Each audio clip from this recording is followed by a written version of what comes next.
going on, guys? Welcome into a very special episode of Unnecessary Roughness. One that I doubt anybody ever thought would come for a multitude of reasons. I am T-Bob Hebert. I am an LSU fan. I am joined by one of my favorite people on the planet, one of the funniest people on the planet, and that is Heather Mcmahan.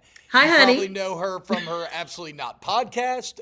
Maybe you've seen Son I Never Had on Netflix, maybe Breadwinner on Hulu.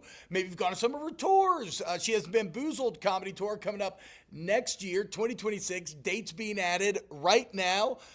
Me and Heather have known each other for a very long time. She's a badass. She's also an Ole Miss grad. Heather, what's up, girl? How we feeling today? Oh, hi, honey. Good to see ya. Now, just so people know, I've known T-Bob since what? You were in the second grade? Yes. So we go way back, and I didn't expect to see so much LSU gear on today, T-Bob. You know what I mean? Like, go fuck yourself. It's actually incredible because this has been such a fucking awful year that I was thinking about this the other day, and it's partially because we're going to be here in Chicago now, and so I'm not like covering LSU as much every day, but like I've worn less LSU gear than I have all year long, and yet today I wore this Hawaiian for the morning show. Yeah. I've got another Hawaiian sitting over there. I've got one of my jerseys, and then I got a brand new shirt on right now, guys. Look at that Lane Train. And That's great. As a shameless plug, at the time of recording, the Barstool Sports Black Friday sale is still going on Cyber Monday now. Everything in the store, 20% off, store.barstoolsports.com. If you want to hop on the Lane Train. Now, Heather, you've recently hopped off the Lane Train. I'm off. I left the train left the station, and I'm not on it. And you know what? I think I'm going to buy one of the Barstool shirts that say "Ho." That's what I'm buying. I'm buying a Ho t-shirt because it's been a tumultuous, I'd say, couple weeks. And offline, T-Bob, I've been texting you, being like, "What do you know? Tell me the inside scoop." Yeah. And you were like, "No, man, he's going to stay. I don't know." Bullshit. We all knew he was going to LSU. This is so dark and twisted. It is what it is. But we knew he was going to do this shit. Like, Lane wasn't going to change. He's not a changed man. This is what every girl who's ever dated a guy in the SEC thought. Like, I could get him to change his ways. He's a Sigma Nu, and he's not going to want to, live on his daddy's farm and do the same bullshit. Fuck it. We all knew this was going to happen. You can't change a guy. You can't change him. So that is what's so fucking crazy about all of this, that you were texting me, and like my kind of go-to line with the entire situation became like, if it was anybody else, I would believe that he was going to LSU because of what I was hearing. Now, admittedly, it was out of a lot of LSU circles, but it was like, dude, I really think we got him. There's this, there's that, there's all this evidence, blah, blah, blah, blah. But Lane just is such a wild card. I thought it was a bit of a show the whole time. I thought he was setting up for the hero's return, because also, like, I just find it to be unfathomable. Like, make no mistake, as we record this today, I'm going to do a lot of Lane dick riding. I am going to paint him in the best light, and I'm going to be very pro Lane because I'm very excited to have him. But like, as a player, this is some real traitorous shit. Like, as a man of like integrity and finishing what you're starting and all these sorts of things, it's unfathomable. And you mentioned changing the guy. This is my problem, and maybe not problem. I actually don't think it's the worst trait, but I've always been. I'm very gullible. I can get like, if you tell me you're a better person now, you tell me you've changed, like, I'm always going to give you the benefit of the doubt. So when he has this whole documentary about he's happy with his family now, he's changed man, happiness is where you are, like all that stuff, I believed him. And it turned out, like Cameron Diaz in The Mask, he was just waiting on the BBD, bigger, better deal. I just watched that, and I was high off of, had some dental work done. So I was on an oxycodone when I watched it, but I was like, I really watched it, like, shed a tear. And I was thinking, I was bamboozled too. Like, he is a changed man. He says, "Oh, I didn't, Oxford didn't need me. I needed it." And I also thought he was going to have this hero moment. But you have to remember, Lane loves being the villain. He eats this shit up. I think the way it was drawn out was actually like a state of psychosis. Like, he was in mania or some shit. Like, it was insane. And I sat back this weekend stressing, and just like this is some lame bullshit. He loves a drama, and I don't want to fucking hear anymore. Women are so emotional. This was the most emo shit I have ever seen. So dramatic. The Real Housewives couldn't make up a storyline like this. I mean, just he's eating this shit up. He loves it. He absolutely fucking loves it. It's nauseating, honestly. Well, it flies in the face of like all the coaching cliches, no distractions, all this other stuff, and it I've always kind of wondered this, and people throw this around too much, and I throw this around too much in a comedic sense. So I apologize, but I tend to maybe describe things as being a bit like on the spectrum or a bit autistic at times. But like with Lane, I really do wonder sometimes. Yeah. There is an element of this where he seemed like a bit genuinely shocked and taken aback that like Ole Miss wouldn't let him finish coaching. And like wouldn't let him like go on this playoff run as he is leaving for like Ole Miss's arch rival right behind Mississippi State. Yeah. Well, here's my theory. All men are on the spectrum. You guys are really only good at dialing in on one thing. But I do think I do think the pendulum of the spectrum swings pretty heavy the other way. Yeah. No, and also in interviews, like he's obviously a charismatic guy, but he's just got like some days you're like, what's going on? I'm not here as a sports analyst. I don't know the ins and outs of all the rules, but just as somebody who's obsessed with Ole Miss, when I heard like, oh, should he be able to coach the playoffs? I was like, fuck no, get the fuck out of here. What are we talking about? Absolutely not. No, get the fuck out of here. The unprecedented, or like you said, this is a production on Housewives on like true reality TV show level. I mean, here you have Lane. He's having the best season he's ever had personally in his career. Ole Miss is having the best season in their history. And not only does he leave for an arch rival, but he leaves for an arch rival that is currently kind of a dumpster fire. Just had an awful year in which they fell woefully short of expectations. The worst offense I've ever seen. And hold on. What is happening? Wait, are you there? It's okay. Yeah. Can you hear me? It's a little choppy. Yes.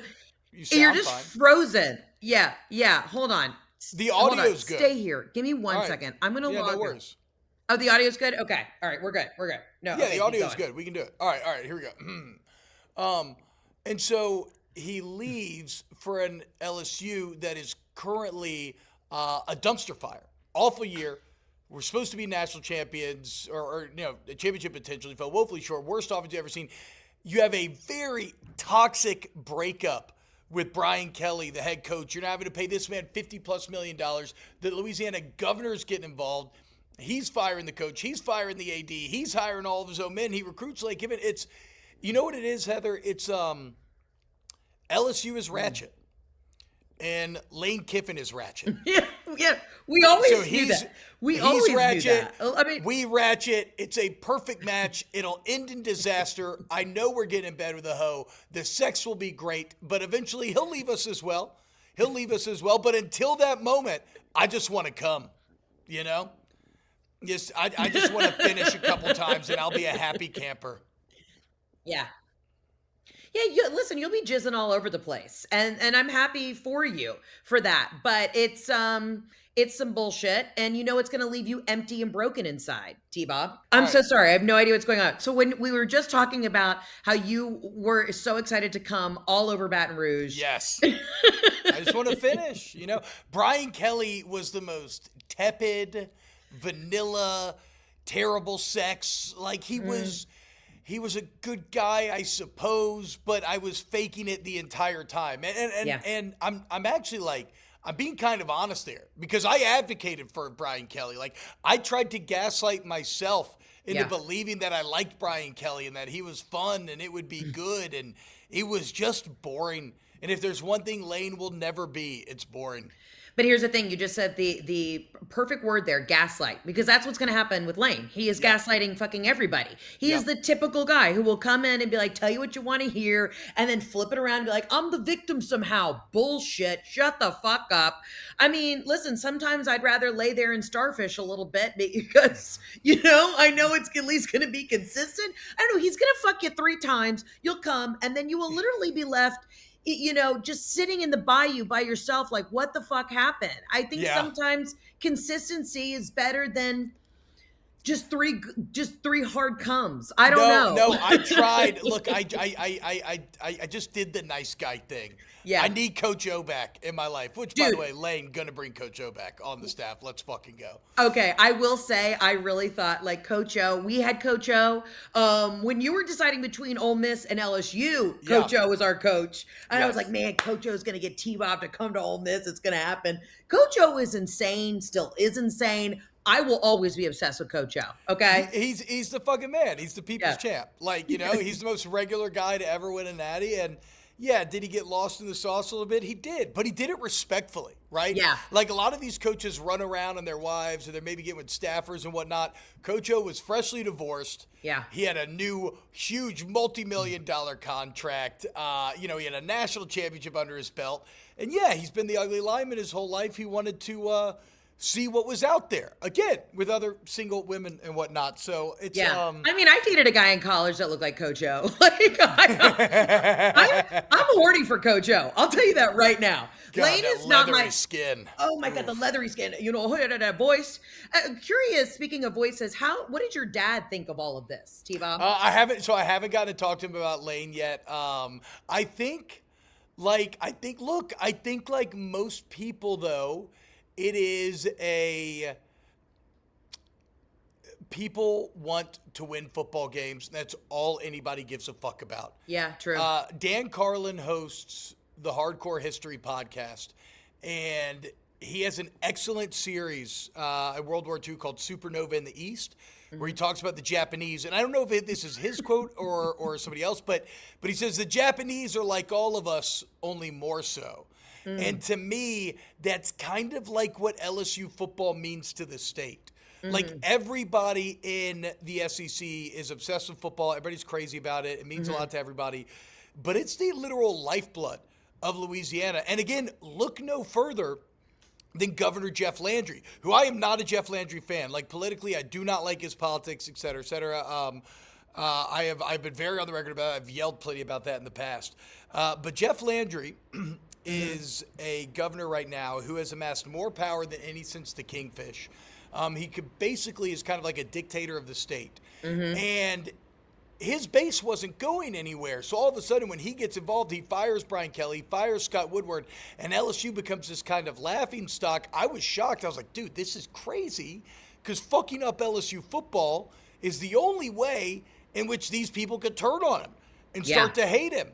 And yet, like a gambler, he did it with the risk of, well, I'm going to go get Lane. And if I land Lane, then I'll be the folk hero. And a lot of people will laugh at this, but like, why does LSU suddenly have money?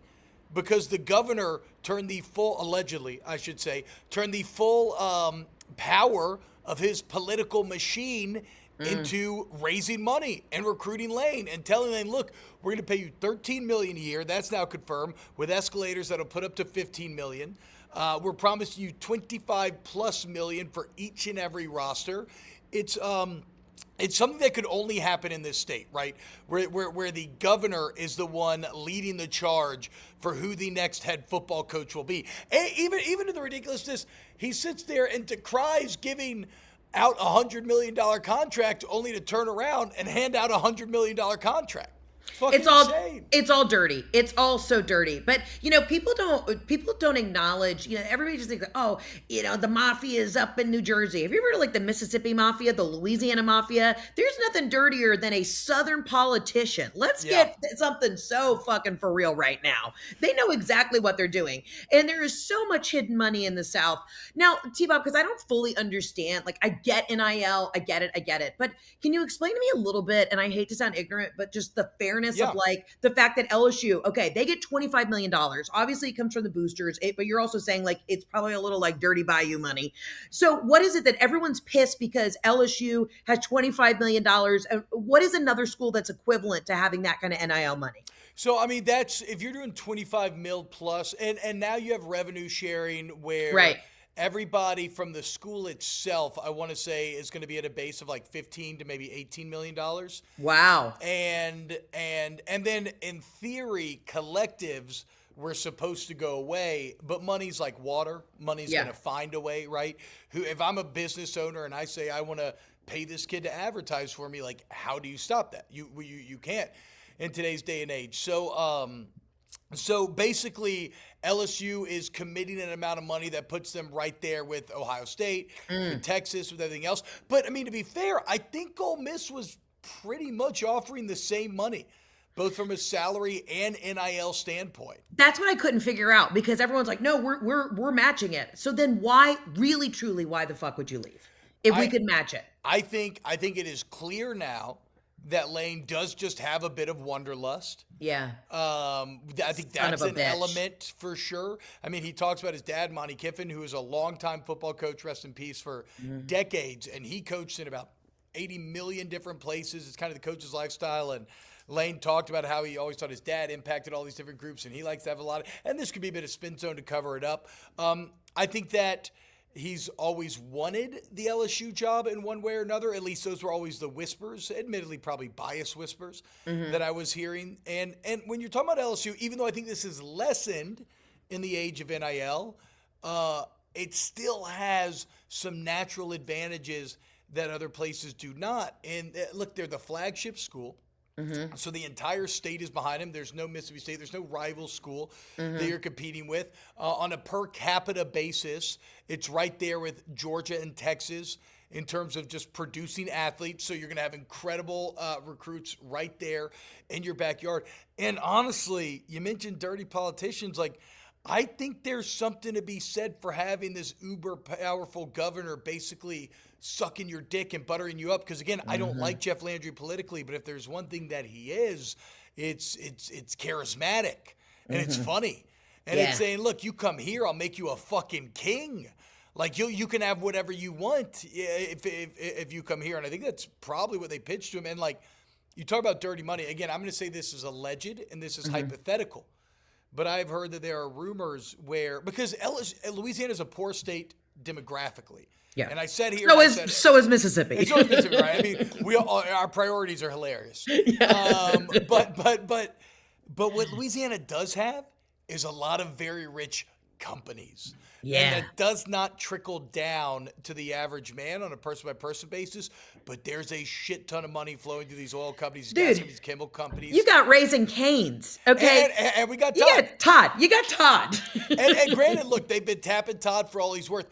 Where this gets funny is, again, the money that I never accounted for, that I didn't know was even possible, comes from Jeff Landry basically opening the door to curry political favor by donating. Like, I've even heard, again, alleged rumors, take it with a grain of salt, that, like, you know, some of these big oil companies or whatever, they might have like let's say like a property tax credit that saves them like, you know, hundreds of millions of dollars. Maybe Landry goes to him and is like, hey, look, you know, like, if you don't, maybe you kick in 10, 20 million to the NIL fund. Otherwise, I might have to take a look at this credit. Right? Like, so it's you like. Just said it. It's dirty, filthy extortion. It's NIL extortion is what you just said. I hear it. Now, can I tell you something allegedly that I heard that is away from the sports of it all, but just is adding to the drama in Oxford right now? Yes, absolutely. So, you know, like Ole Miss, we got our land sharks, we're rebel, but we've been through a lot. You know, Coach's alleged dog Juice has been just a staple on the sidelines. You know, that is our dog. Yeah. Well, I've been hearing a lot of tea today coming out of Oxford. He's not taking Juice with him. Apparently, he doesn't have full custody, allegedly, of Juice. So we may be retaining that beautiful specimen. Yes, dude. It's coming to light that even Juice was a prop. Juice was a prop. Who the fuck does that? It's unreal. And I was concerned at first before I knew this tea. I was like, well, you can't have Juice on the sidelines and then Mike the Tiger. Like I just saw this horror film like flash before my eyes that somehow Mike gets loose, Juice is eaten, like blood everywhere. Like I didn't feel good about it. And now apparently Juice is staying. Yeah, so what I have heard is that, the Juice never even lived with Lane. Yeah. That he's been living with a handler or Juice's actual owner.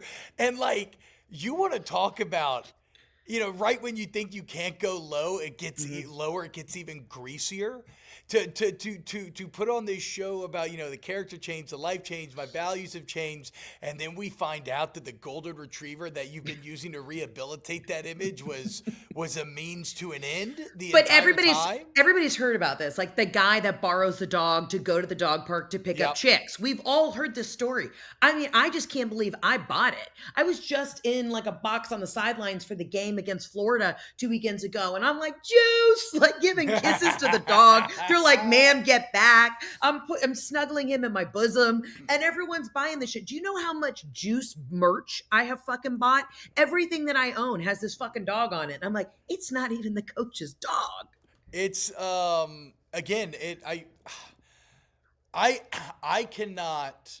I can't wrap my head around it. Like as a normal person, I can't get inside Lane's head and understand. I mean, again, but it's toxic attracts toxic, like attracts like. You know how they say every like conspiracy theory that they're always like the Illuminati's always going to let us know, they're going to give us, they desensitize you to what's going on in the world. Yeah. I knew this was going down the way it was going down the moment he was responding on Twitter to the photo of his daughter with the guy from LSU. I was like, they're desensitizing us. I knew it was out the door. Now, would I want to play if I'm him? Would I want to play for my girlfriend's dad? Fuck no. But I knew that was happening. And then the son, Knox, God bless him, he's wearing his I couldn't tell if that was Photoshopped. Yeah, I couldn't tell either, dude. I couldn't tell. I was wondering the entire time. And I'm a little bit like a boomer. Like, I do not know what is AI and what is real on the internet anymore. Well, it's impossible. It's impossible. But I just said, she's hooking up with the guy from LSU. We knew this was coming. And we got bamboozled.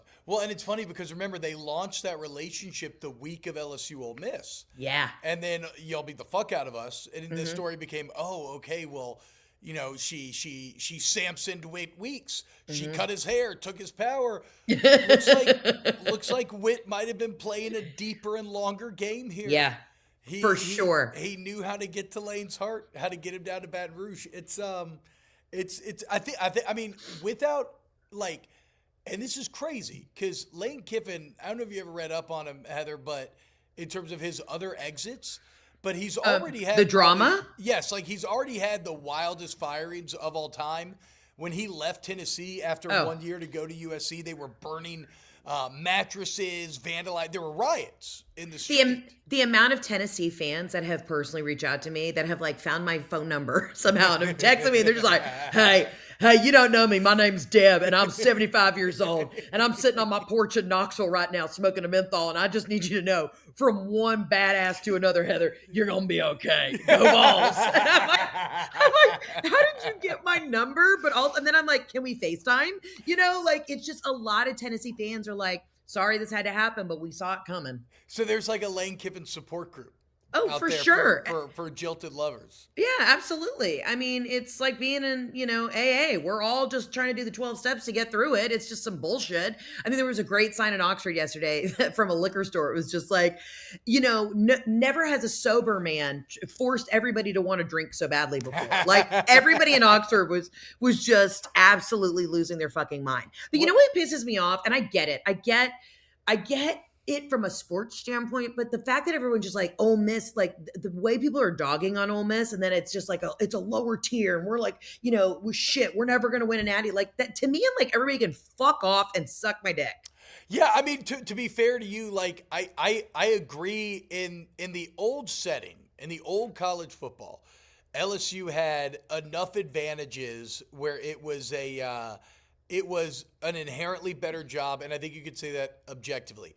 In this new era, it's much closer. Like if there are advantages, it's all been compressed quite a bit. I mean, we had Joel Klatt on the morning show on Wake Up this morning, and that's he's like Fox's premier college football guy, and he was saying the same thing.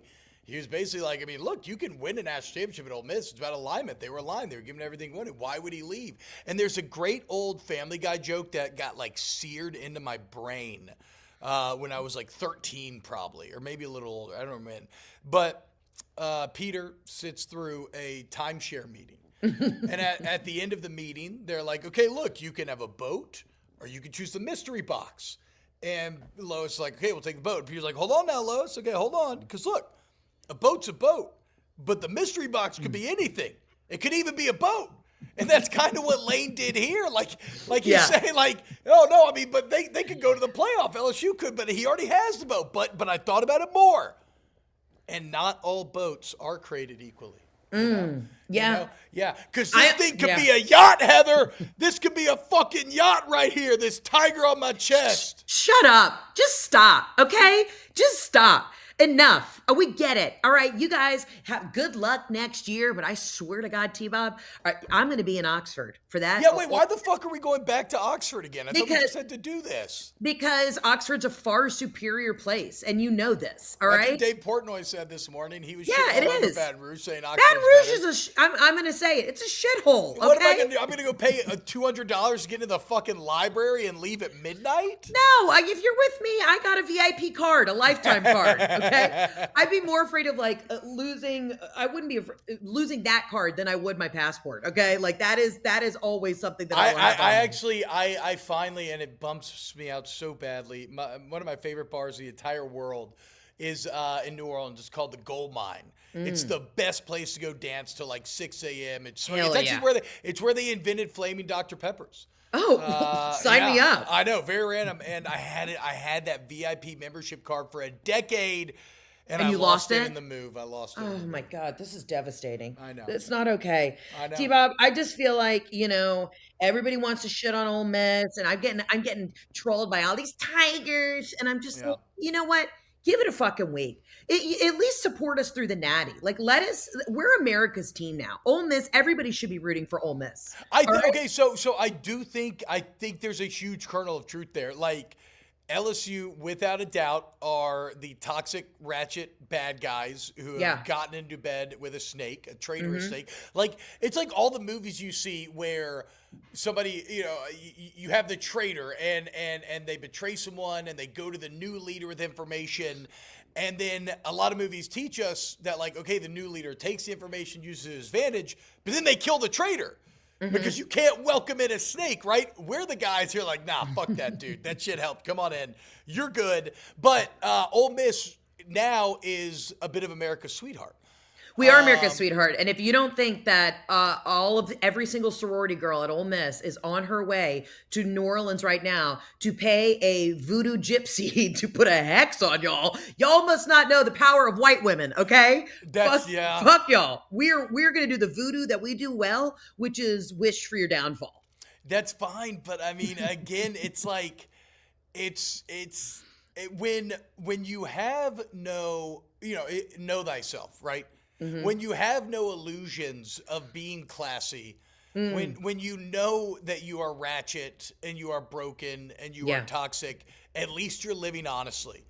And even though LSU has looked like an absolute dumpster fire, their actions the last few months are more honest than the last few years with Brian Kelly. we were trying to be something we're not. Yeah. And at least now we have finally gotten back to being ourselves. For better or for worse, we'll see over time.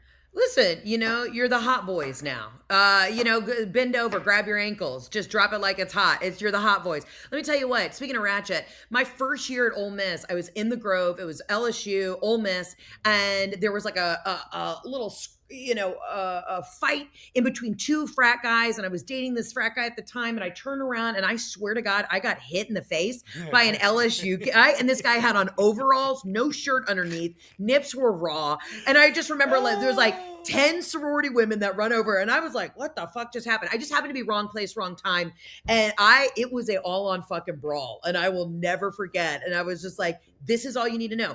LSU is the kind of place where you go and there's a 3-year-old on somebody's shoulders and telling everybody to like fuck off, like go to hell. I mean, that's LSU, And now we have a coach that embodies that same energy.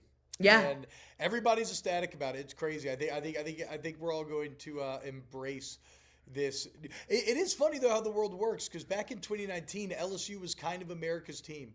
Because Coach O was about as likable as any coach. Joe Burrow, the team was so good, and now half a decade later, we find ourselves cast as the antagonist and the premier sign of everything that's wrong. I With mean, I college hate football. y'all. I hate y'all with such a burning passion. It's unbelievable. Like in my loins, like my vagina is on fire. How much I hate you guys. I do have a question though. Be honest with me, T-Bob. Do you think that Ole Miss? Do you think that like living well is your best revenge? Do you think that Ole Miss could take it all the way this year? I mean, I think that Trinidad Chambliss was the best thing that ever happened to y'all. It's kind He's of a fucking baddie. insane that Austin Reeves, we hyped up so much all offseason, is supposed to be the starter, and he gets hurt. It might have been the best injury that's ever happened. It's actually a real credit to y'all for having Chambliss there. But I think, look, I think Ohio State looks like a wagon. Yeah. I think Indiana looks like a wagon, but I'm also a firm believer that, look, football is a great game because you don't play 7 games. Like in basketball and baseball, generally the better team is going to win in the end because you play so many times. In football, you just have to be better that day. Right. And so, like, if Ole Miss plays Ohio State, I think maybe they win 3 out of 10 times. But I mean, fuck, what if we live in that 30% reality? Like, all you need to do is win. We've seen way crazier shit. Yeah. Yeah, I mean, maybe this Just win one. galvanizes- Just win one. Now, I would say this. I think it's real tough losing the entire offensive staff basically right before this run. And which, by the way, is one of my favorite videos coming out of all of this, and it's a juxtaposition of two. On the one hand, it's Lane leaving to get in the PJ. Yeah. And all the Ole Miss fans there. And then the Ole Miss fans waiting to see, like, who walks out the car to get on the plane. And she's like, Yeah. Is that Charlie? It is Charlie. Fuck you, Charlie. You fucking piece of shit. And then when he lands in Baton Rouge, you hear the crowd going crazy for Lane, and then you hear one guy in the background, we may never lose again. Like, it's so fantastically representative of how football insane this entire portion of the country is. Listen, I got in trouble at the Ryder Cup for allegedly being involved in a "fuck you, Rory" Yes. chant. If you don't think that that Ole Miss is calling me to start a "fuck you, Lane" chant at the next LSU Ole Miss game, I'm like, welcome to the South. The gloves are off. I'm happy to do it. You know. I know. I wanted to. I needed to have you on Wake Up after the Ryder Cup stuff, because I thought that was just good patriotic spirit. Thank you. Like, that's the whole point of the Ryder Cup is to fucking get after those damn Europeans. And we were on our home soil, and I mean, if only the team had showed as much fight as you did, maybe fucking the U.S. would be Ryder Cup champs. Dude, that was a wild ride. I'll say the positive spin on that is that I got a fantastic new hour of stand-up comedy. So my next special is going to be the best one yet. When you get canceled publicly for a white-on-white crime, which is getting canceled for golf, you come up with a fantastic new hour, okay? Oh my God, dude. I didn't even think about that. Wait, can you talk about the new hour? You mentioned the new Bamboozled tour, but the new special, when is it going to we're probably going to shoot it in the spring. We were going to shoot it this November, but the road was so crazy. So we're going to shoot it in the spring, and then hopefully we'll turn it around real quick. I don't know where it's going to live yet. You know, we're wheeling and dealing and hustling and making those deals with the devil right now. But I am very excited. And you know, I sold a show, and actually we have not publicly announced this. I sold a show to Hulu about Mississippi. So hopefully it gets picked up. Fingers crossed. You know how this, this business goes. Breaking news, and it's called Mississippi Queen, and it's all about like I was so sick and tired as being a comic and an actor and seeing how the South was represented. And I'm like, I'm from the South. Let me tell that story. Yeah. And I wanted to set a show in Mississippi. So the fact that all of this fucking shit has happened, you know, with our team, I'm like, this just adds more material. Like I'm eating this shit up. You know what I mean? Oh, that's fantastic. I do. It is kind of one of those funny things though, where I think it's in Crash, where you have Ludacris, and I can't remember who the other actor is. And they're walking, and there's like a white couple walking towards him, and they're like, "Oh, look at that!" Like, because the white couple gets a little guarded, they're kind of hiding their purse and whatnot. And man, look at they're reacting to us. That's crazy, And then they're like, but we got guns though. And they go and they rob them. So like, this does kind of prove like, fuck you. You don't get to talk about the South that way. As we're, an economic collapse, nobody has jobs, and we're paying $90 million. I'm paying $50 million to Brian Kelly not to work, $90 million to Lane. But I still agree with you, though. I still agree with you. Like, I fucking know what you're talking about. We get misrepresented. I was dying at all the conversation online that was like Louisiana and Mississippi have like lowest in education, highest in like diabetes rating, adult obesity. And they're like, well, that has nothing to do with fucking college sports. I'm like, no, but either way, we're low on the things that matter, but we're, high on the things that at the end of the day don't actually help with human well-being. But here we are. Look, football's all we got. It's all we got, And I will say this. I moved to Chicago recently, and I love a lot of it. We had snow this weekend. Yeah. Fucking incredible. Sledding. It's like the Christmas vibes are out of fucking control. Mm-hmm. But I miss the people in the South. Yeah. And the Midwest are a kind people. Yeah. It's a kind people, but it is a different, it's just a completely different vibe, dude. It's a different vibe. And let me tell you what, as somebody who has been to every state and I do is stay on the road and I'm the people's princess. I'm out there shaking the hands, kissing the babies. I was just in Iowa, wonderful, kind people, but it's different when you're in the South, and Chicago is one of my favorite cities to perform in. I might shoot my next special there, actually. Like, I love Chicago, but it's different. The South is different. And what I love about Southerners are, we don't gossip about you. We have prayer requests. That's what we do. And to me, the South is a real utopic society, other than the fact that, we have horrible politics and I'm against everything. But the people are wonderful. When you meet the good people of Mississippi, and unfortunately, there's nobody good in Louisiana, but when you meet the good people of Mississippi, it's just, they're good people. Yeah, I've actually, this is kind of a crazy Southern thing. I've started going to a mega church. Dude, that's my dream. I fucking love it. Yeah. I love it, actually. I didn't think I would. And I'm completely hooked.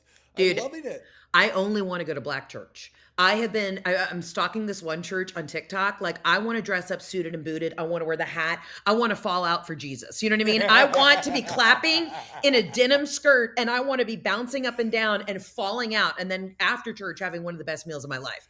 I don't mess with white church because I don't think there's enough soul there. But send me to a Pentecostal black church somewhere in like Hattiesburg, Mississippi. I would thrive. Ooh, I know about that Pentecostal. My mom's from Manning, Louisiana, and she grew up Pentecostal, and I've seen old women speak in tongues. I remember when Harry Potter Goblet of Fire came out. Mm-hmm. I got the book the first day, and I was reading it obsessively, and we had to go to church. We were in Manning. We had to go to church that Sunday, and the entire sermon was fire and brimstone. I love it.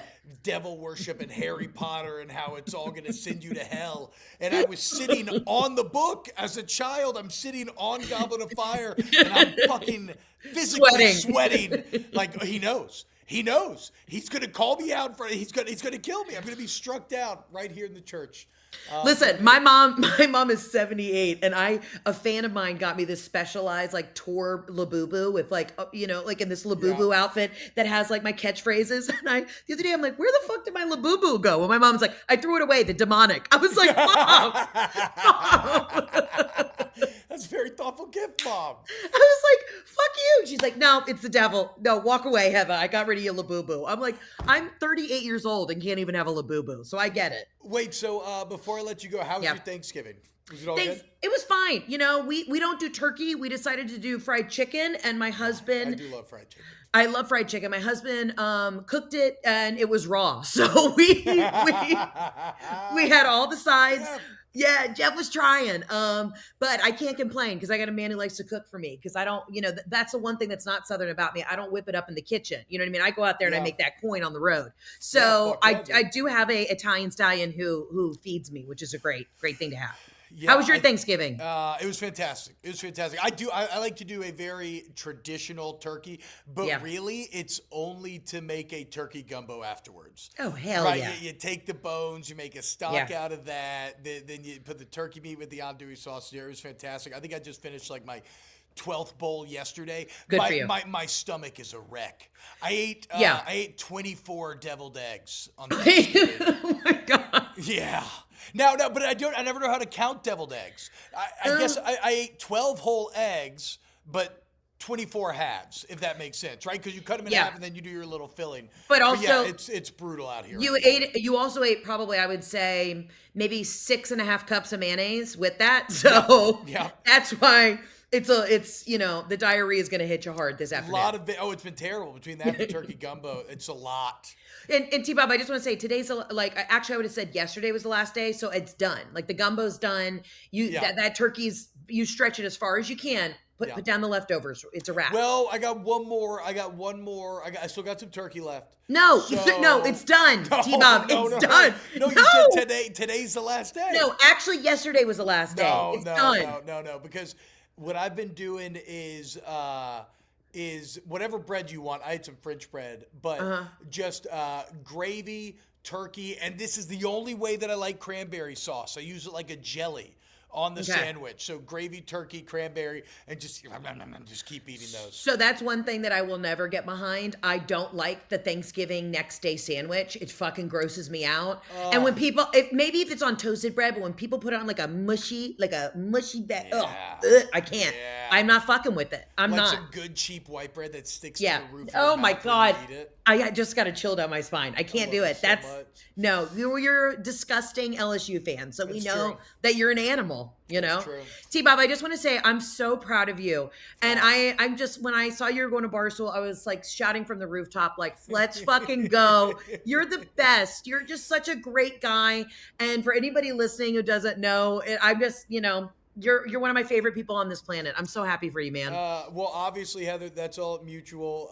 You were always growing up, like we've talked about in the past, but I've never done it on this stage, but like you were one of the funniest people anybody's ever known.